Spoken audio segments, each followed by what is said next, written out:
dating Presidential Anti-Corruption Chairman na si Greco Belgeca naglabas ng matapang at makahulugang reaksyon kaugnay sa pagkakaaresto kay retired Major General Romeo Pocis.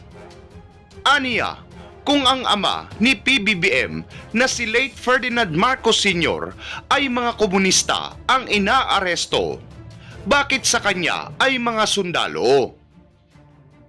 Pero bago ang lahat, mag-subscribe na sa aking YouTube channel at i-click na rin ang notification bell para updated ka sa mga bagong balita sa ating bansa.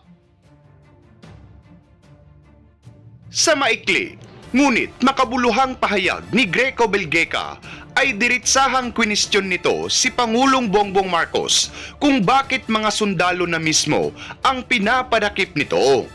Samantalang sa panahon ng kanyang ama ay mga komunista pa. Dear PBBM, ang tatay mo, mga komunista, ang pinakulong. Ikaw, sundalo. Anyari? Para kay Belgeca, ang pahayag ay hindi lamang patama kundi isang hamon sa konsensya ng kasalukuyang administrasyon. Ipinahihiwatig nito ang kanyang pananaw sa kasalukuyang panahon, ang mga hayagang kritiko kabilang ang mga bitiranong nagsilbi sa bansa, ang siyang nauunang hinaharap sa kamay ng batas. Habang ang mga itinuturong sangkot sa malalaking katiwalian ay nananatiling malaya. Doon natin makikita, inabangan pag-uwi, agad-agad pinusasan, tapos ayaw naman agad-agad dalhin sa kaukulang branch ng hukuman kung saan nag-issue ng warrant of arrest. Yun po yung pinupoint natin. Now, bakit ito deception? Hindi lamang po si General Pocis ang una. And I'm sure hindi lang din siya ang huli. Marami pa ang ihaharas ng Marcos Jr. administration na ito ng kung ano-anong kaso. Remember, SMNI, tinanggalan ng prangkisa. Bakit? Sapagkat nagbabalita ng mga kritikal sa administrasyon. Hindi po laban. Wala pong kalaban. Pilipino po tayo lahat. Pero yung pagiging kritik ng mamamayang Pilipino, lalo na ang media outfit na kagaya ng SMNI, par for the course yan, yung kung tawagin. Ibig sabihin, normal. Diba? Kanya nga yung mga naglilingkod sa pamahalaan, meron na pong ruling, ang dami ng jurisprudence, ang sinasabi ng kataas-taasang korte, ang ating Korte Suprema, hindi ba maaari dyan yung mga balat sibuyas na nahahabdian agad yung kutis, madaanan lamang ng isang electric fan na umiikot, umaaray agad. Di ba? So dyan makikita natin, tinanggalan ng prangkisa ang SMNI. Dahil si SMNI, ang tinuturong leader dyan ay si Pastor Apollo Sikibuloy, dinagit din nila. Si Pastor Apollo Sikibuloy. Pero wag po tayong lumayo.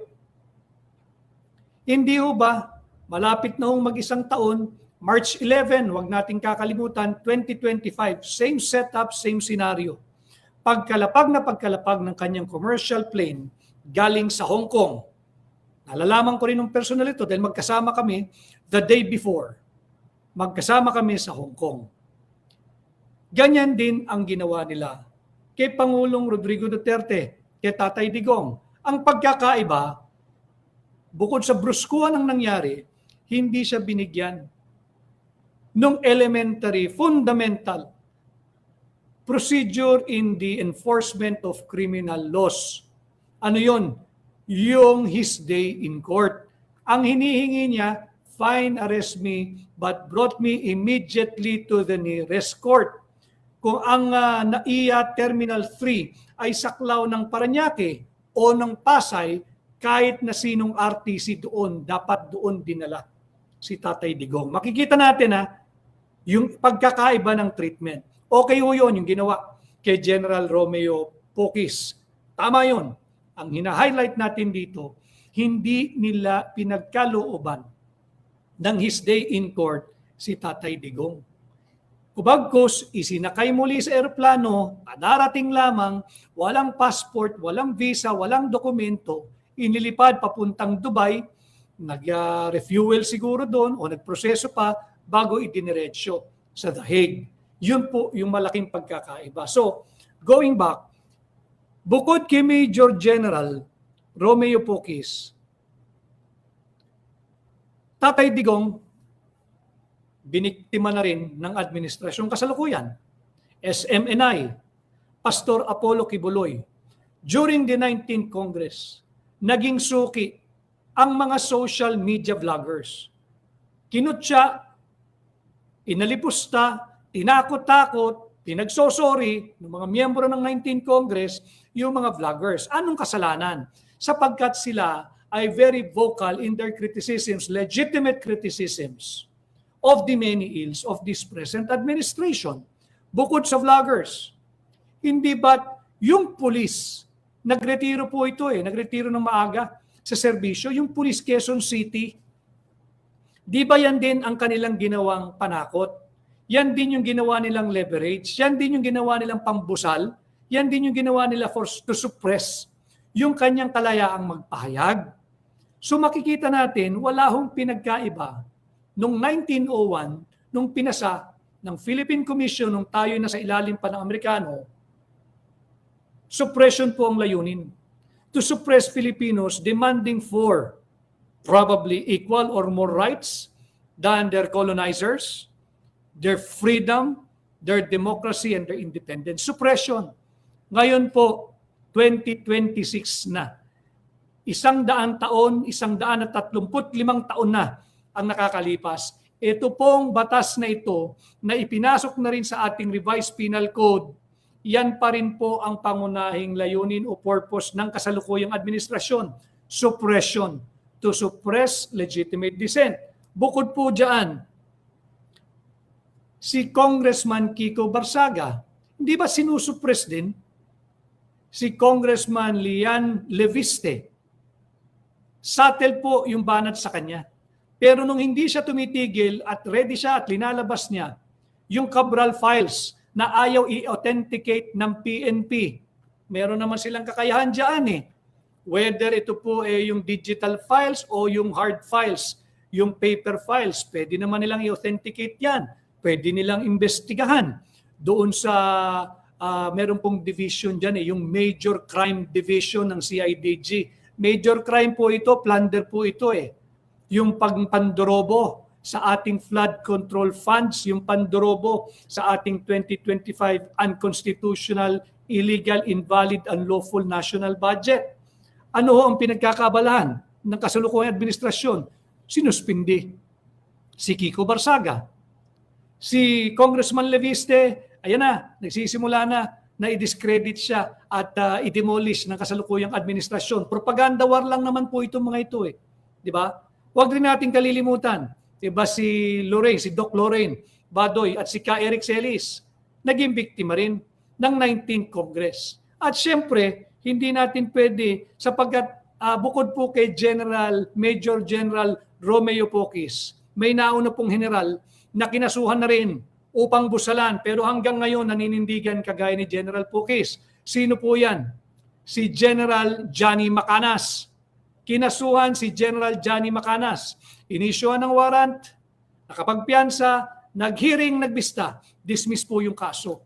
So makikita natin yung pattern of intimidation and pattern of suppression sa lahat ng nagpapahayag ng legitimate dissent laban sa pang-aabuso ng kasalukuyang administrasyon. Alam mo ninyo, kung ang layunin is suppression, wala po itong kaso sa totoo lang. Itong kaso, pagbangga po ito Itong ikinasong inciting to sedition, unang-una, wala pong seditious act. So kung walang seditious act, di wala ring inciting, anong pinoprovoke mo? Ang inciting to sedition po, inuudyukan mo. You're provoking. Sinisiliban mo damdamin ng tao, binubuyo mo to rise publicly and tumultuously. Dalawa po yun to rise publicly and tumultuously in order to attain the following. Ano? To prevent the promulgation of or execution of any law. Basta't wala po lahat. Lahat ng ginawa ni Major General Romeo Pocis ay saklaw po nung tinatawag nating sphere of free speech. Protected sphere po iyon eh. May garansya po iyon sa ating Article 3, Section 4 ng ating saligang batas. Yung karapatan nating magsalita, magpahayag, payapang magtipon-tipon sa mga public plaza, di ba? Malinaw po iyan upang maghayag ng ating saloobin, upang ipabot natin sa ating pamahalaan yung ating mga opinion kung ano yung mga nakikita nating mali. Yan po yung diwa ng demokrasya. So wala hong nagbago mula nung itinatag itong batas sa sedition noong 1901 hanggang ngayon. Ito po ay wine-weaponize. Bagamat ito po ay malinaw na paglabag diyan sa ating saligang batas. Meron pa pong mga ibang applicable laws kagaya po ng Article 19 ng United Nations Declaration of Human Rights. Basahin ko lang po for the guidance of everyone. Why? Para hindi po kayo maging biktima ng suppression at intimidation. Yung Article 19 on the Universal Declaration of Human Rights, and I read and I quote, everyone, lahat po tayo, has the right to freedom of opinion and expression. Po yun United Nations Declaration of Human Rights. Ito po yung Universal Declaration of Human Rights, Article 19. This right includes freedom to hold opinions, mahalaga po ito, without interference, nang walang anumang pakikialam mula sa Estado, and to seek, maghanap, to receive, tumanggap, at mag-impart o magpahayag, magbahagi ng impormasyon at ideya through any media regardless of frontiers. Malinaw po yun sa Article 19 ng Universal Declaration of Human Rights. Dagdag pa po ninyo yung ating fundamental law, Article 3, Section 4. Yung karapatan po natin, freedom of speech, freedom of expression, freedom of the press, even social media. Freedom of the press to include social media as the new media, and freedom to peaceably assemble and petition the government for redress of grievances. So malinaw po yan. Malinaw po yan. Kaya itong ginawa nila na panghuhokus o panloloko, panlilinlang, pambubudol, hindi lamang kay General Romeo Pocis, kundi sa mga marami pang nauna, lalong-lalo na kay Tatay Digong, kay PRD, sa SMNI, sa mga vloggers, doon sa Police Quezon City na maagang nagretiro, kay General Johnny Macanas, kay Congressman Kiko at Congressman Lian Leviste, siyempre si Lorraine at si Doc Lorraine at ka Eric Celis, at marami pa pong iba, para po kayo ay magabayan. Marami pong salamat sa mahigit 1,700 live viewers natin. Ulitin ko po, ang layunin natin ay mayangat ang antas ng ating pampublikong diskurso, mabigyan kayo ng karagdagang kaalaman, at magabayan kayo sa pagbuo ng inyong opinyon, kuro-kuro, at magkaroon kayo ng matibay at matapang na paninindigan bilang ating ambag sa pagbuo ng isang patas na lipunan. Maging bahagi sa mga mahalagang usaping panlipunan. Sana ay patuloy kayong sumunod sa akin, mag-follow sa Facebook, magpatuloy po kayong magkomento, mag-react, mag-like, mag-share. Importante po yung share. Ganon din po sa YouTube. Patuloy po kayong mag-like, mag-share, mag-subscribe, mag-comment, mag-react. At sa TikTok, sana patuloy pang lumakas ang lahat ng ating pahina. Itong TikTok, sana marami pa ang mag-follow at mag-like. So ito po yung ating topic ngayon, yung hocus pocus. Wala po wala naman pong masama. Hindi po seditious yung ginawang mga pahayag ni General Pocis. Meron po siya mga abogado, si Attorney Levi Baligod, si Attorney Bobet Torion, si Attorney Ferdinand Topacio, si Attorney Virgil Garcia, dati rin pong Brigadier General yun. So marami, kayang-kaya nila itong labang ito. Ang linalagay lang po natin sa konteksto, hindi tama yung ginawa sa kanya na inabangan pag-uwi, available naman. Pwede mong abangan sa bahay.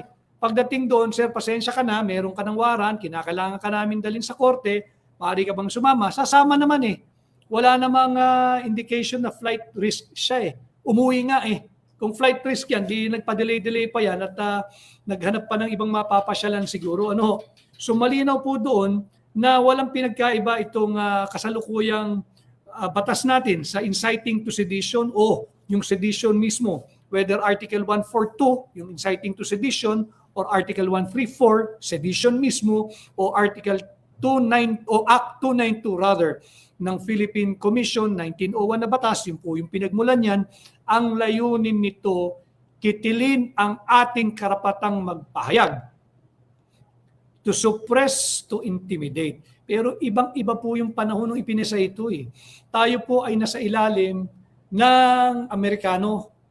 Tayo po ay colony ng Amerika noong 1901. Ngayon po, 125 years after, weaponized pa rin po itong batas sa inciting to sedition, Article 142 ng Revised Penal Code, or sedition, Article 134, o di kaya, yun nga, yung pinagmulan kasi nito, yung Act 292 ng Philippine Commission. Ano? So para po kayo ay magabayan, wag ko kayong matatakot. Wala pong seditious doon sa ginawa ni General Romeo Poques.